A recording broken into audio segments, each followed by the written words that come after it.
Bugungi qabul qilgan avtomobillarimiz Onyx avtomobillari. Bu Onyximizga oldin o'zini mana bu shtatniy pultlaridan zavodiyachiy platalarini o'rnatib berib, pultda zavod bo'ladigan qilib berganmiz. Mana bosamiz 1, 2, 3. Biz zapaska kartlar uyda qolib ketgan, o'shaning uchun qo'limizni tiqib zavod qilyapmiz. Endi ikkinchi Onyximiz, bunga ham o'zini shtatniy pultlardan zavodiyachiy platalarini qilib beramiz. Shu bilan birgalikda bu Onyximizga qilib beradigan yana ishimiz, reminni toqmagan vaqtida ham zvuklarni o'chirib qo'yamiz. Keyingi uchinchi qiladigan ishimiz, avtomobilni balon davlenalari 1.9 bo'yicha turibdi. O'sha holatini через kompyuter orqali 1.7, 1.8 ga programma qilib berib olamiz. Onyx avtomobilimiz bo'ldi. Bunga shtatniy pultlardan zavodiyachiy platalarini o'rnatib berdik. 1, 2, 3.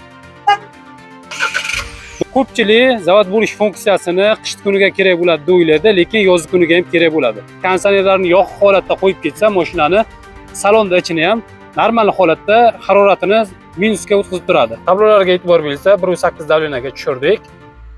Mana bu reminlarni ham toqmasa ham zvuk bermaydigan holatga olib keldik. Ana endi mana bu narsalar kerak bo'lmaydi. Klientimizga bemalol bularni chiqartirib tashlasak, ortiqcha jihoz kerak bo'lmaydi. Pultni zavod qilganimiz hisobiga konditsionerlar ham qo'shib turadi. Salonda ichi normal holatda saviydi.